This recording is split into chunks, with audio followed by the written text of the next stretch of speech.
اللہ الرحمن الرحیم۔ گزشتہ دنوں میں ڈاکٹر نور الحق قادری صاحب جو کہ ہمارے وفاقی وزیر ہیں، ان کی تصاویر سوشل میڈیا پہ وائرل ہیں، جس میں جو کہ شیعہ ذاکرین ہیں، اور ذاکرین بھی ایسے کہ جو ہر موقع پر صحابہ کبار رضوان اللہ تعالی علیہم اجمعین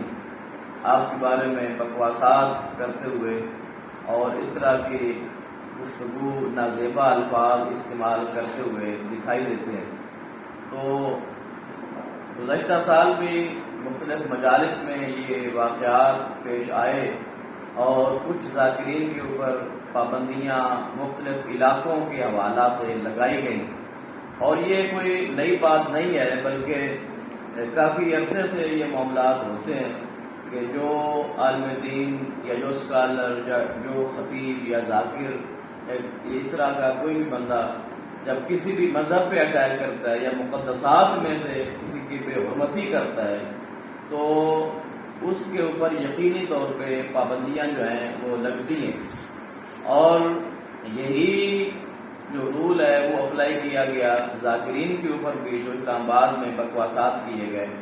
تو اس کے نتیجے میں ان کے اوپر پابندی لگی، ذاکرین کے اوپر جو اس طرح کے بکواسات کرتے ہیں۔ لیکن ڈاکٹر نور الحق قادری صاحب جو کہ وفاقی وزیر ہیں مذہبی امور کے، تو انہوں نے زلفی بخاری یا اس طرح کے لوگوں کو خوش کرنے کے لیے ان کی ایما پر، ان کے حکم پر ایسے ذاکرین جو ہیں ان سے پابندی اٹھا دی گئی ہے، یہ خبریں ہیں۔ تو یہ کون سا امن کا درس ہے یا یہ کون سا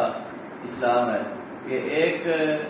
بندہ جو ہے اس کے اوپر پابندی لگتی ہے تو پھر وہ پابندی ہی رہتی ہے، جبکہ ایسے گستاخان ہمارا الحمدللہ ثم الحمدللہ ذاتی اختلاف کسی سے بھی نہیں ہے، لیکن ہم یہ چاہتے ہیں کہ کوئی بھی مقرر، کوئی بھی خطیب، کوئی بھی ذاکر، اگرچہ وہ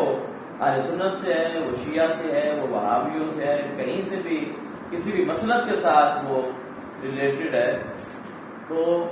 جب وہ کسی مقدسات میں سے کسی ذات پہ حملہ کرتا ہے، جیسا کہ آپ دیکھتے ہیں کہ گزشتہ اہل سنت کا نام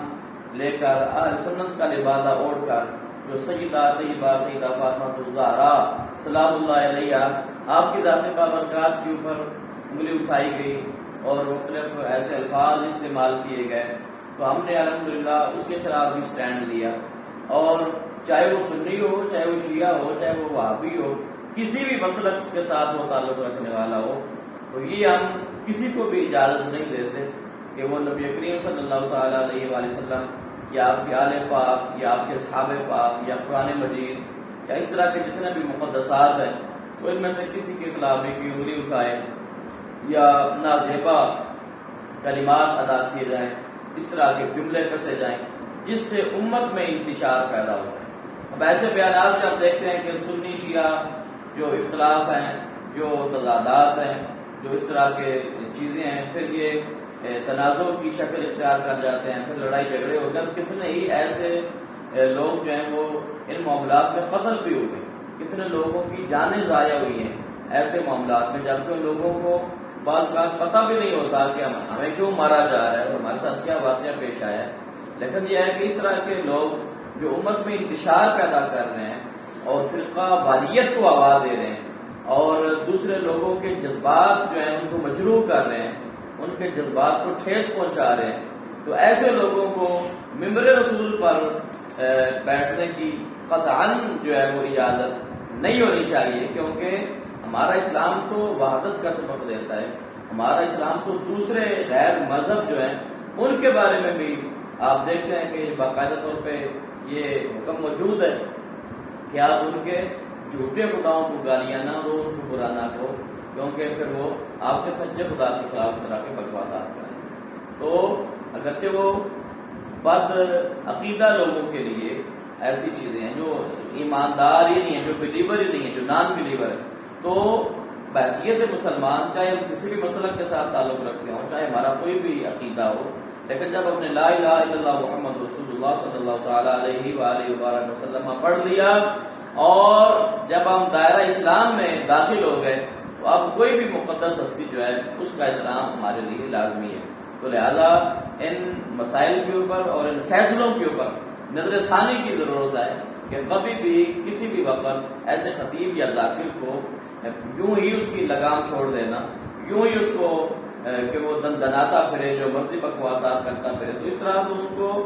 جو ہے وہ ہوا دینے والی بات ہے. ان کو زیادہ مطلب کہ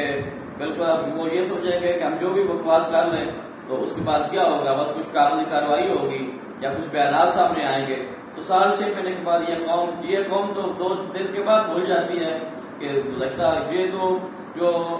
بالکل جو موجودہ صورتحال ہوتی ہے بس صرف وہ بریکنگ نیوز کے اوپر توجہ دیتے ہیں. کل کیا ہوا تھا اس کے ساتھ کوئی تعلق نہیں، اور کل کیا ہونے والا ہے اس کے ساتھ بھی کوئی تعلق نہیں. لہٰذا ڈاکٹر نور اللہ قادری صاحب کو اپنی ذمہ داری کا احساس کرنا چاہیے. جیسے یہاں پر سکھوں کو، ہندوؤں کو، کرسچنس کو، باقی مذہب جتنے بھی